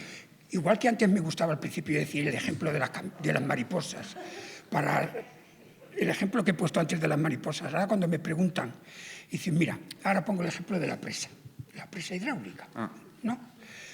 Diciendo, las presas con los años, con el tiempo, van acumulando depósitos en lodo y hace que merme la capacidad de la camiseta. Para mí el lodo significa en las camisetas repetidas. Se repiten cada vez con más frecuencia. Y entonces, claro, me corto de no poner siempre las mismas y poner las repetidas. Y ya la fotografía no la vuelvo a fotografiar, prácticamente salvo excepciones, ¿no? Y entonces ya las camisetas, el reportaje que hago de una mani, pues se resiente mucho porque, claro, si solo son nuevas, pues no son tantas como antes, ¿no? Claro. Es la limitación que eso demuestra también, que tiene. A ti también te demuestra que eres un crack. Quiero decir, que si fueran todas nuevas siempre, es que no das abasto. Hombre, alguna claro. se tiene que repetir. Eso es que tiene la zona batida, digamos, o refuerza tu background de material. Bueno, ¿qué me preguntabas antes de anécdotas? Si alguna anécdota en el tema de las camisetas, para terminar y pasar. Hay algo que contar. Igual que con lo de fumar, reacciona la gente tal como es, porque es una cosa directa que no te esperas. Con lo de las camisetas, cuando te entran a alguien, también es un reflejo de la persona. Y lo primero que nos dimos cuenta es de que los más desconfiados son los guiris, los turistas. Como le preguntas a un turista qué hace, salvo excepciones siempre, ¿eh? Pero cuando le quieres hacer una foto, que no te hace caso. Y como se te ocurra que siempre llevo el papelito con la dirección de darle el papel, bueno, es que sale corriendo. Como el que no te coge un papel ni a tiros, ¿no? Y después, esos son los peores. ¿Y quiénes son los mejores? Los punkis. Cuanto más aspecto brutal tengan, cuanto más alta tengan la cresta. Como yo siempre me he desenvuelto en ese ambiente y me resulta familiar, pues vas con una confianza, una tranquilidad a preguntárselo, que te cogen, pero no digo cariñosamente, pero con una deferencia y un interés porque le puedas hacer la foto tremendo. Bueno. Me llama la atención. Pues ya vemos que... No, pero eso no son anécdotas. Bueno, yo digo anécdotas experiencia, de cosas de rey. eso es experiencia. Anécdotas de rey, sí. Bueno, pues ya vemos que los que Pues más asustan a veces pueden ser entrañables y pasamos a las preguntas. Espérate, que voy a contar. A ver. Es que yo quiero que pregunte la gente que alguna cosa les quedará todavía por es un saber. minuto, a ver si se ríen, ¿no? Venga. Bueno, empezando, por ejemplo, con un tema clásico, con cara o sin cara. Una vez me lo dijo que le hiciera la foto a una tía que tenía muchas tetas, ¿no? Y claro, cuando me pongo para hacer la foto, se empezó a violentar. Joder, tío, que me estás fotografiando todo el tema, me dice. Digo, pero coño, es así, o tú quise decir así. Claro, es que paras a la gente y te ponen así a mirar, pues reconoce que alguno te puede dar un guantazo Y también. después, Pero bueno, ya eres muy conocido, ¿eh? Una Las cosa manifestaciones clásica, ya... bueno, una cosa para mí del principio, Sí. que fue con lo primero que me tropecé, es que en el 15M te venía algún puncarrilla cuando se lo preguntaba en la camiseta y digo, ¿y yo cómo sé que tú no eres Madero? ¿Tú cómo sé yo que no eres secreta? Digo, pero tío, si fuera secretaria como tú vas vestido, tú, coño, que yo voy todo de negro, que parezco un notario de la funeraria, ¿no? Y después, ¿qué más? A ver, esto... bueno, no, lo primero que me pasó es de que siempre hay que estar pendiente de la luz, de no tener el sol de cara para que se haga la foto bien iluminada. Y entonces, cuando estaba la postura incorrecta, le decía al tío de la camiseta, oye, por favor, ¿te puedes poner cara al sol?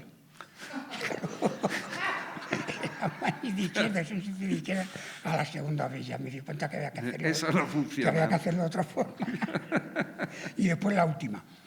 En la calle Toledo una tarde, yendo justo en sentido contrario, de pronto me di cuenta, digo, hostias, es una camiseta, que entonces nada de fotos deportivas, pero una camiseta del Atlético de Madrid, pero un idioma rarísimo.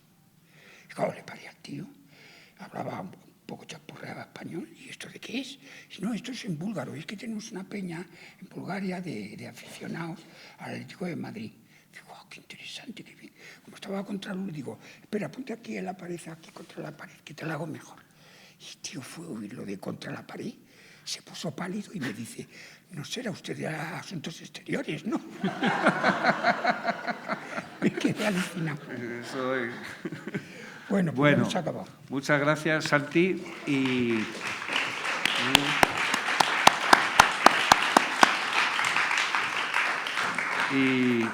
Y bueno, ahora yo... Uy. ¡Ay! Bueno, yo creo que ahora si hay alguna pregunta o alguna cuestión... a lo mejor no hay. ¿Alguna duda sobre el personaje, la trayectoria, el uso de los micromix, los medios pegatina, pancarta, mural, de la actividad comunicativa, alguna cuestión vital? Esa pregunta yo siempre le quise preguntar a Santi y nunca me atreví, esas cosas. Yo, aprovechando esta pausa, voy a presentar al presentador. Bueno, que nunca lo hace nadie. A ver si... No está en el guión, ¿eh? Muchas más camisetas que... Yo llevo 15 años haciendo camisetas y tengo 30.000 camisetas. Pues este hombre, como lo veis aquí, soy el monstruo de las camisetas en este país, ¿no? Pues Ramón Gadel, que es catalán, que es un amigo mío catalán, lleva el doble de años que yo, o más, y tiene el doble o el triple más que yo, más fotos de camisetas, tiene pegatas, pancartas y carteles de propaganda política. Tiene la mejor colección, el mejor archivo de propaganda de movimientos sociales de izquierdas en España, pero vamos, le llaman desde cualquier sitio, cualquiera le llaman, porque desde el PP hasta los comunistas, me refiero, porque los del PP, por ejemplo, no guardaban los papeles cuando tiraban los panfletos, los han perdido todos y se los piden siempre a él cuando quieren hacer alguna exposición. Bueno. O cualquier otro. Bueno, pero las preguntas, venga, nadie se anima. Si no, damos por terminado el acto y nos tomamos unas cañas o algo, pero... Venga.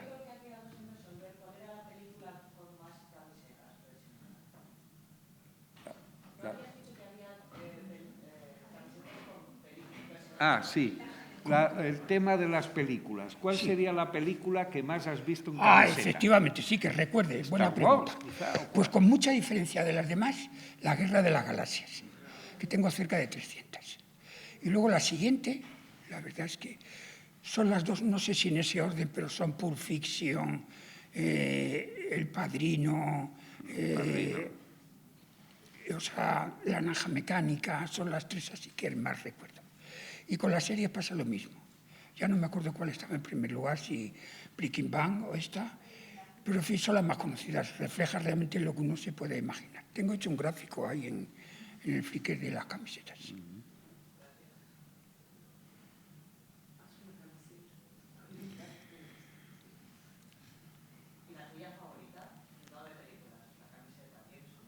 La favorita. ¿Cómo? La favorita. ¿Camisetas favoritas? Para ti. Pues sí, ¿cuáles son ¿Cuál las mejores? sería la más favorita, la que más? La que más me gustan, digamos, ¿no? Pues mira, en este país no ha habido revolución y no han rodado cabezas. Y entonces las dos instituciones más degeneradas y más desacreditadas que hay en este país es la Iglesia Católica y la monarquía borbónica. Y de ahí salen mis mejores camisetas. Una mía preferida es que está pintado muy guarri, ¿no? Pero se ve a Jesucristo ahorcado y pone mejor sin madera, coño. Y después de la del rey con un triángulo que pone inflamable o pues sí, cosas así. Las que se meten con el rey son las mejores. Bueno, pues oye, gracias a la libertad de expresión y a la presencia de Santi con todas sus anécdotas, vivencias, creatividad social, acción directa. Bueno, aquí hemos contado lo que es confesable. Lo inconfesable ya para otro día. Bueno. Lo inconfesable para otro día. ¿Hay algo inconfesable que quieras confesar o para el siguiente capítulo? Todo el mundo tiene algo inconfesable. Bueno, pues no sé, yo creo que ya... A ver. Tengo una de esas preguntas que siempre las quería hacer a Santi y que no tenía la Aprovecha. Pero vamos a saber tu opinión. A ver, si el Congreso es la sede de la democracia, según tú, ¿cuál sería el after party? El after de la democracia. El after. El after. ¿El arte? No. El after. After, el después. ¿El después de la democracia? Si el Si el Congreso es la sede de la democracia, ¿cuál sería el after? El after hours. Sí, ¿qué es lo que puede venir después de la democracia? Por ejemplo. La anarquía, el orden perfecto.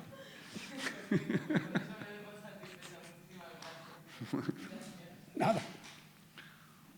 Yo quería hacerte otra pregunta. ¿Cuál ha sido la acción que al terminar has dicho, hoy me he coronado o hoy he salido mejor, que me da más alegría, más subida al terminar, de un mural o la pegatina, o cuántas? ¿De qué estoy más satisfecho? La acción en la que has salido más contento del proceso de resultado. La experiencia artística más intensa que yo he tenido ha sido cuando hicimos, que lo he explicado antes, cuando hicimos el Guernica en 72 horas en un sótano. Que yo apenas lo pinté, pero lo organicé, se consiguió hacer y tuvo un impacto tremendo en esa manifestación. ¿Cuánto duró antes de que lo repasaran? No, pero era pancarta esa. Era en tela. Entonces Era de apareció las en mismas varias manifestaciones. De las mismas dimensiones que el cuadro original, de 8x3. En los murales, por ejemplo, el de la Bobia, que yo recuerdo, ¿cuánto duró? ¿Cuánto tiempo duró sin taparse? Sí. Bueno, el de la Bobia es un caso especial. Aparte de ser una de las mejores paredes que hay aquí en el centro de Madrid, tuvimos la complicidad del camarero, de uno de los camareros jóvenes de la Bobia. Lo vigilaba. Sí, lo hizo suyo el mural. Y entonces cuando venían, pues entonces los carteles de conciertos y eso, y sobre todo en esa pared, se pegaban constantemente. Entonces no decía nada, pero en cuanto que se iba el tío del cartel cogía y lo arrancaba. Y duró casi 2 años o casi 3 años, que para un cartel y en ese sitio, vamos, fue un logro.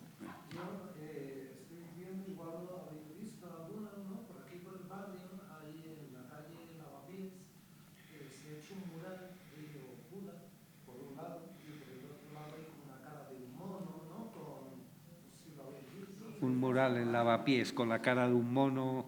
No, ese Sí, no. bueno, es un mural. Sí, ese mural lo recuerdo, que estaba a ras del suelo. Está después del mono, y entonces al poco de que estuviera pintado, que tardaron un día en pintarlo y bueno, se grabó y hay un documental y demás, al día siguiente estaba la gente diciendo si se iba a respetar el mural o no. Y la gente decía que sí porque era arte. 2 días después vi una pintada que ponía moríos, modernos. Sí, ese ahí en Miguel Servet, en el sitio ese que hay ahí. Luego se reformó el mural y una semana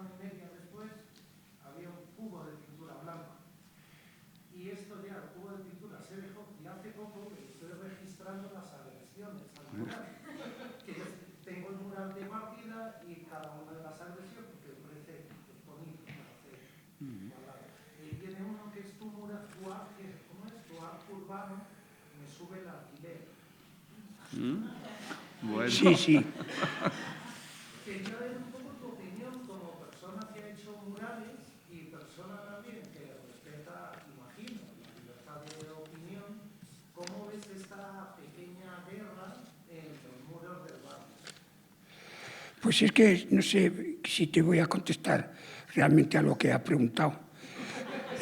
Pero es que con lo de los murales hay... Cuando se hacían estos primeros murales en Madrid, que no existían todavía, causaba un impacto enorme. O sea, a la gente le impresionaba, o sea, porque era novedoso. Pero hay una inflación ya,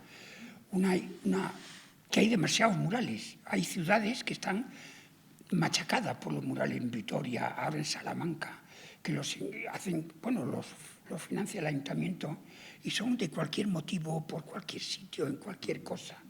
Y es una cosa, vamos, a mí me gustan los murales que hacíamos nosotros, el tipo de murales que hacíamos nosotros, que tenía un contenido, que era una cosa hecha, expresión de la gente realmente. Eso está muy mediatizado por la política y el dinero, los murales de ahora, no me gustan. Hombre, las paredes hablan, se decía, y a veces pues interaccionan y discuten entre sí.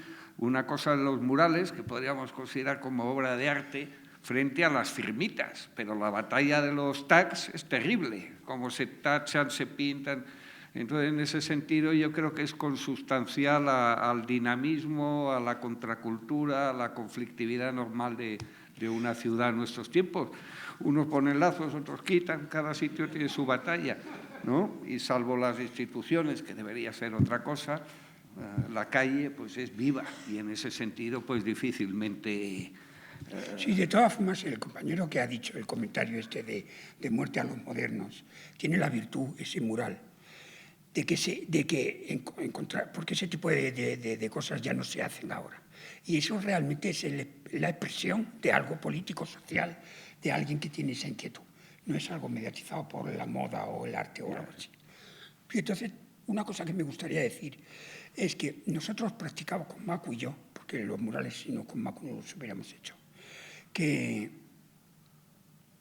teníamos la sensación de que había que hacerlo sin reuniones, sin ponernos de acuerdo con nadie, sin tener que pagarnos nadie el mural, lo hacíamos absolutamente todos nosotros. Ni siquiera la pareja, aunque fuera de una vivienda, hablábamos con los vecinos, no hablábamos con nadie. Íbamos un domingo a las 7:30 de la mañana, que siempre los hacíamos un domingo por la mañana, y él pinta el mural y corre, o sea, como el título de la película. O sea, luego, al cabo de los años, lo formuló debidamente Banksy, el muralista este inglés, que decía, es mejor pedir perdón que pedir permiso. No, es mejor pedir perdón que pedir permiso. Esa era nuestra forma de actuar, aunque no lo teníamos formulado, digamos, pero era la forma nuestra de sentir los murales.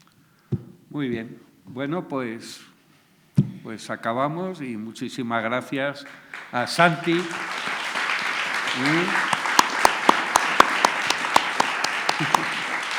Estoy